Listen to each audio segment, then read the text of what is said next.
Hello, everyone. Welcome to the SavvyCast. This is Jamie, and I am thrilled that you're here today.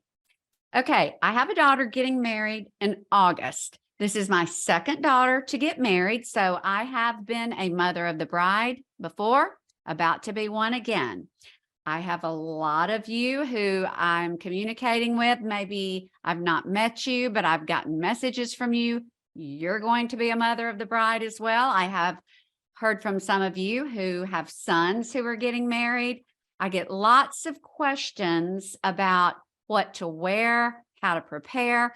So I'm going to do at least 2, probably more episodes related to how to prepare for mother of the bride. And I think a lot of this will equally apply to mother of the groom. I'm also going to be sharing, for those of you who have a daughter getting married, a lot of dresses that I think you might want to go ahead and buy for your daughter, because as I recall, you're going to need at least 2 party dresses, one for the tea or the shower, whichever you have, and then one for the rehearsal dinner. And we tend to, at least people that I know here in the South, the bride usually wears white to her parties. You don't have to. I don't think there's an etiquette rule, but I am pinning in my LTK every white dress that I think would be a great bride rehearsal dinner dress or a shower dress. So I'm doing that, and that's going to be ongoing. I'm also pinning or saving in my LTK anything that I think would make a good mother of the bride dress. Now, if you are not familiar with LTK, you can go to my Instagram, and there's a highlight button at the very top that says LTK, and it shows you you just download an app. You can go to the App Store or the Google Store, and you download LTK, and then you follow people whose purchases you like, or you might make shopping decisions based on what you've seen them buy. I follow certain influencers who I love their style, so I follow them, and I set alerts to get new choices that they've made and to see when things go on sale. So it's a handy tool, especially if you're not someone who just loves shopping. Shopping, especially for these kind of things, is draining, and it can be very frustrating if you don't enjoy it. Now, I enjoy it. I like the process. I like trying things on. If they don't work, sending them back. I just like that. So I'm happy to do a lot of the legwork on the front end for those of you who don't. Okay, guys, I'm going to start by just giving you a few tips that I think will be helpful since I've been through this. And if you've had a daughter and that's graduated, you already are semi-familiar with this because of prom or some sort of formal event, debutante. You need to go ahead and start. I always start 8 to 12 weeks in advance. And there's several reasons. Number one, you almost always have to get something altered. And if you don't have an alteration person, which I do, and she is about 2 to 3 weeks, depending upon what has to be done. But anywhere you go, I cannot think of any place that I know of that is going to alter anything in less than 2 weeks. And you don't want to push it when you're dealing with a rehearsal and a wedding. You just don't want to push it. You want to allow plenty of margin. And you also need to think about the fact that it's not just you and your dress that might need to be altered.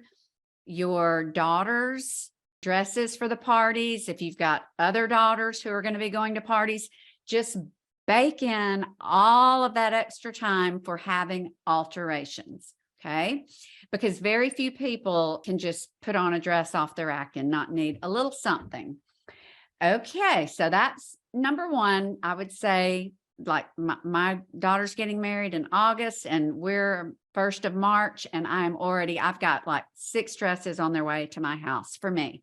I'm going to share all of the dresses I'm linking for my daughter with her and let her pick those out. She's doesn't live here. She's independent. She can get her dresses. We sort of built that into the money we gave her for the wedding. She can do all that she needs out of that fund, however you choose to do it. But anyway, I'm letting her make her choices for her dresses.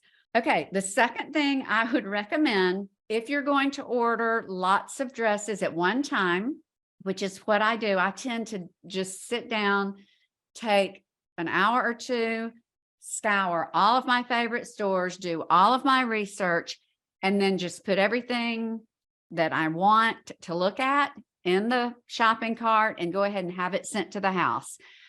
Because typically for me, it takes several tries before I hit the jackpot, because it may look great on the website, but then it may not look as great, or it may not feel as good on you. Case in point, the Elliott reception dress that I shared, a lot of you purchased that, or a lot of my followers on Instagram purchased it from Revolve.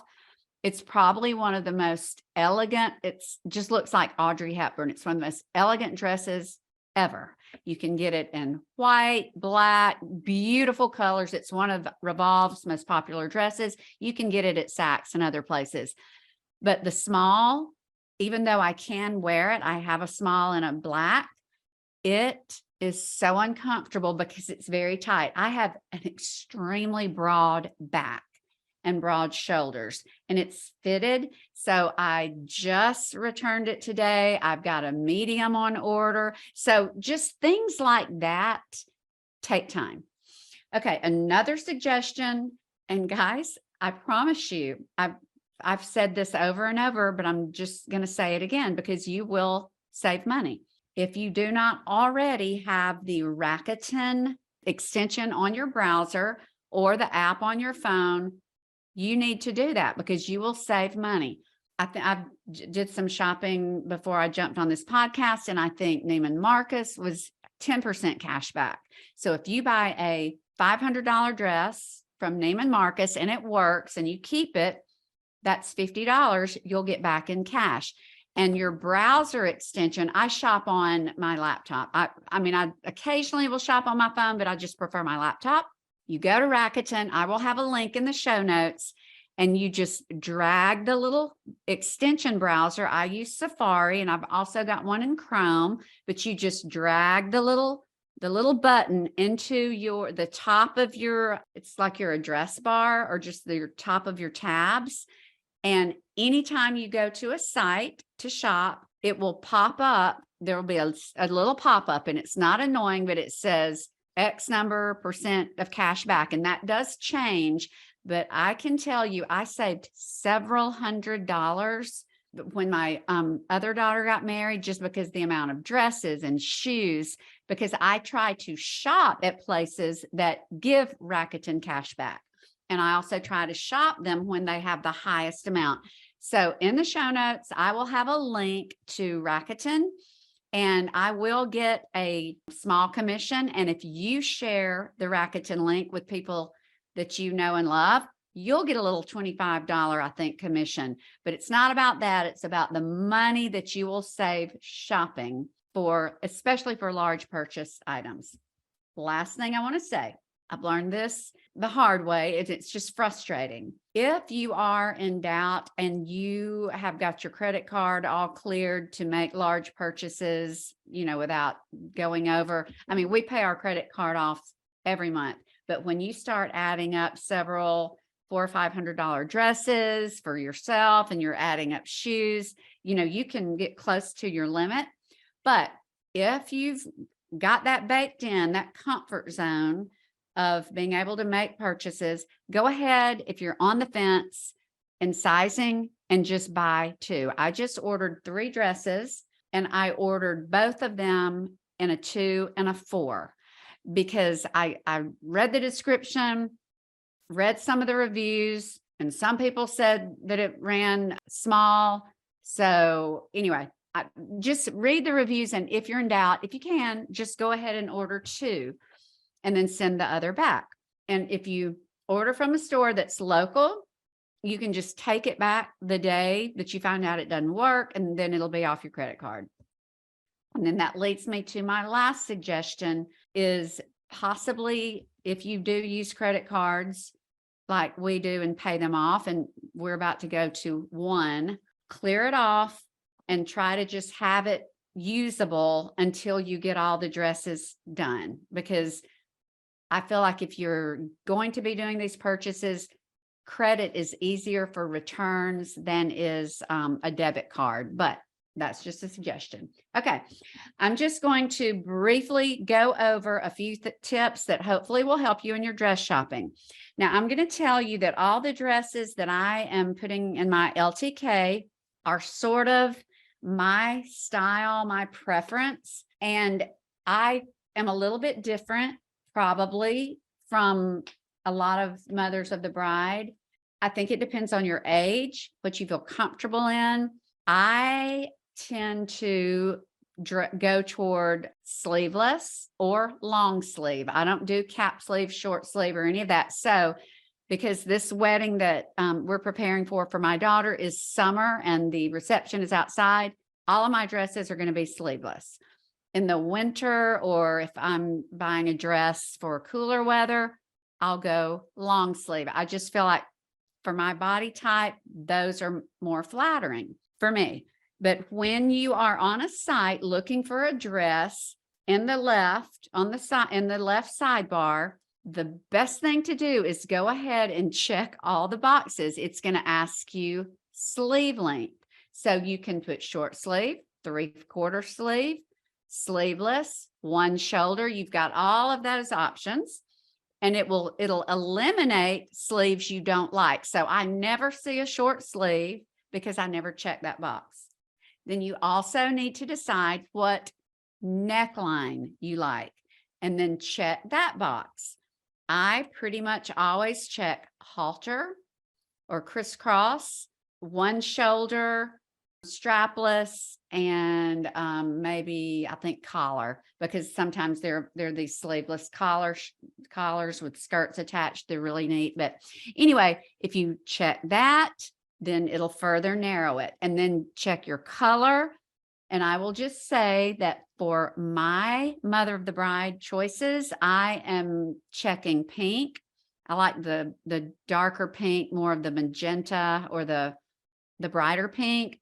And I'm checking blue. I like all shades of blue, and the bridesmaids in the wedding are wearing a blue, but I'll probably go navy or more of a cobalt. You don't have to check black because there's almost always going to be a black version of anything. And if you check black, it's going to probably add 200 more dresses.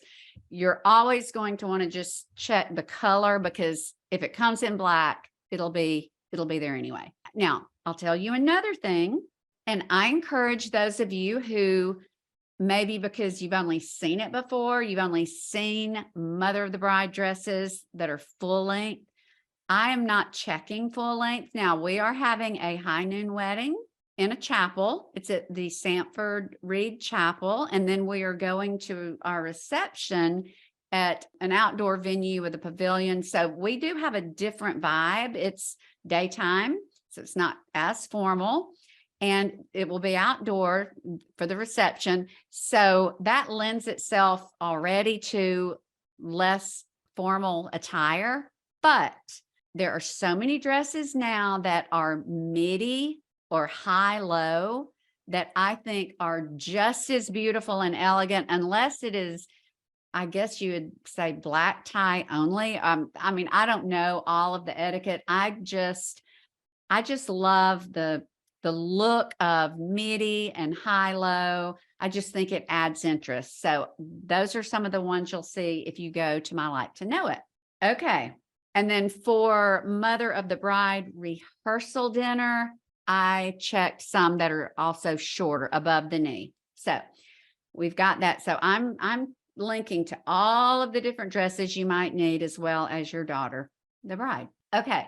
So first thing, when you go to any of the sites, if you're shopping for yourself and you're not looking at Like to Know It, or you're not, walking into a store, just eliminate everything, narrow it down as best you can, and then start placing things in your inbox, sending them to your house, trying them on.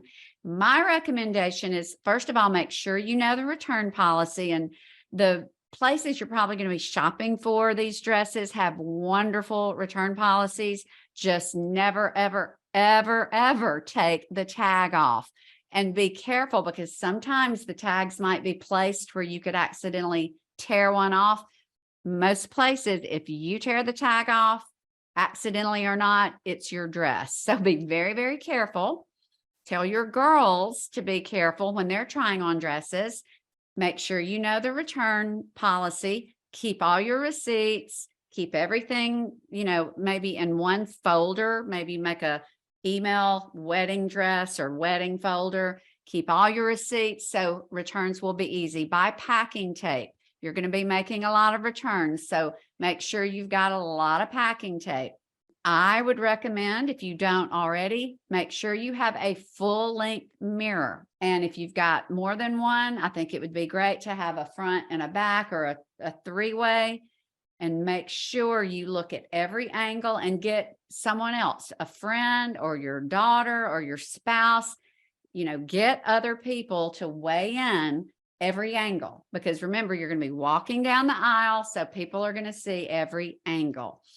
So that is what I would do when the dresses got there. And then if you have, let's say you've had 6 dresses delivered and you love to and you like to, this is how I do it, because there are just so many. And if you've allowed a lot of time, you have more time.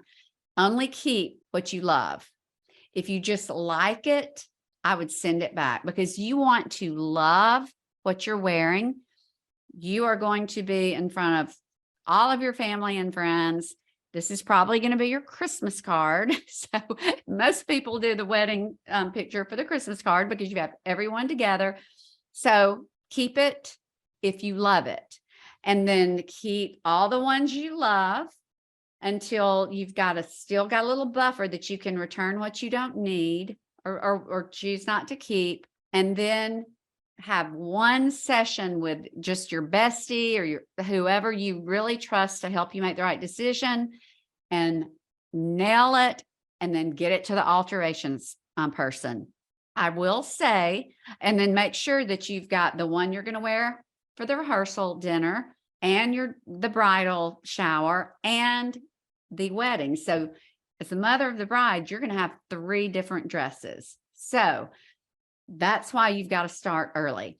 I text pictures of the dress to my alterations friend, and I say, can you do this? Can you hem this? Because some things, in fact, I asked my alterations person about, I said, can you take up this on my daughter's wedding dress? And she says, well, I can handle it if it's one size. If it's 2, we're getting iffy. So check with your alterations person first. And that's one benefit of shopping in a store. You can have them come out right there. But if you order something from Saks, you can go to Saks and have it altered. And you can actually go to Saks, I think, and have it altered even if you don't buy it there. I know you can go, if you're in Birmingham, you can go to Gus Meyer and take anything and they will alter it, and they do an excellent job. So that's that. Okay, I'm just going to quickly round this out with just a few brands. I'm going to mention a few brands that I like and that I'll be linking to in my LTK. I love Shoshana. Shoshana it's a brand. I think Shoshana is the one who married Seinfeld, I think. So don't quote me on that, but I think that's her. Her dresses are beautiful. And one of my top contenders right now is one of her dresses that comes out in a few weeks. It's strapless and it's got layers of navy fabric with some just embellished satin, and it's just beautiful. So anyway, I've got that coming my way. Another brand that I think is just beautiful and it's very flattering for midlife women is Thea. I think that's Theia. Lovely, lovely, lovely. A lot of women love the Ricky by Terry John, I believe. They have a very distinct mother of the bride look to me. That's not my style, but I think I did link to a few of those. And also there are some brands that I've listed for some of the girls. Likely does a lot of just really simple, very good price point, cocktail dresses, party type dresses, very good price point, and just good, simple dresses. Millie, that's a good brand. And I've linked to some others, but I did not write them all down. But I encourage you to, and BLDN, the Division of Anthropology, they've got some good dresses as well. I think they're a little on the pricey side, but a lot of these dresses that I've linked and that I'm probably going to end up buying, and this is another thing I wanted to mention to you all. I do love bargains, and I am a bargain shopper, and I have linked to some that I think are really good bargains, but you are going to just expect to spend, just budget for dresses, especially if you've got more than just you and your daughter that's getting married. If you've got other girls that you're paying for their dresses, budget, because I have not seen a dress under $200. And for mother of the bride, the average that I'm seeing is $400 to $600. That being said, you can find bargains, but just know, don't be shocked that these are, a little pricier, because they are occasion dresses. Another thing I just want to toss out, other than going to my LTK, I would recommend, and I have already gotten mine, that you get Spanx, and you get a Spanx thong. I do not like thongs, but I tried on several occasion dresses at Gus Meyer. Some of them were silk. And I asked Helen, I said, she's precious. She's at Gus Meyer. I said, Helen, how do I not have these lines? And she says, you have to get a Spanx thong. It holds you in and there's no line. So if you're going to have anything that drapes on your backside or your front side, you're going to have that. So go ahead and buy that. You can order those, get them, at the store where you're getting your dress. So you're going to want to think of your undergarments. Then you've also got to think of shoes. And I'm also already linking, I think I've already linked to a lot of shoes that you can wear to the parties as well as mother of the bride. Loeffler Randall is probably the most well-known and the most popular, the most common, but they're also probably one of the most expensive, but they're beautiful. I mean, they are exquisite, and they have the purses. I mean, they just are elegant. But I've also linked to many, many others that I think are fabulous, and they go well with the dresses, and they're not quite as expensive. And then you'll want to think of things like accessories. So there's just a lot to think about. So I'm hoping to be as helpful as I can to all of you who are going through this or who might be going through this. And just a side note, most of these dresses, in my opinion, are wear anytime, any season other than color. I feel like black, whether it's sleeveless, I mean, I wear strapless, sleeveless black year round and just wear like a fur or a little stole over it. But because I'm doing August, the brighter pink and some of the lighter blue, that probably wouldn't work for you if you're going to have a fall wedding, but you could do the navy. Just look at the styles and then choose your color based upon the season that you're going to be wearing it. Okay, I hope that I have made sense and that I have been helpful. Go to the show notes, get the link to Rakuten, go ahead and get situated with Rakuten where you can get that cash back. And then also download the LTK app, then follow if you want to get alerts. And as always, if you have any questions about anything, email me, jamie@familysavvy.com. And then also, if you're not following me on Instagram, I will be doing try-ons. I will be sharing what I'm trying on my Instagram, mostly my stories. So follow along and you can see that if you are so inclined. Okay, I wish you all the best. I am so grateful that you're tuning in. And until next time, you have a fabulous rest of your day.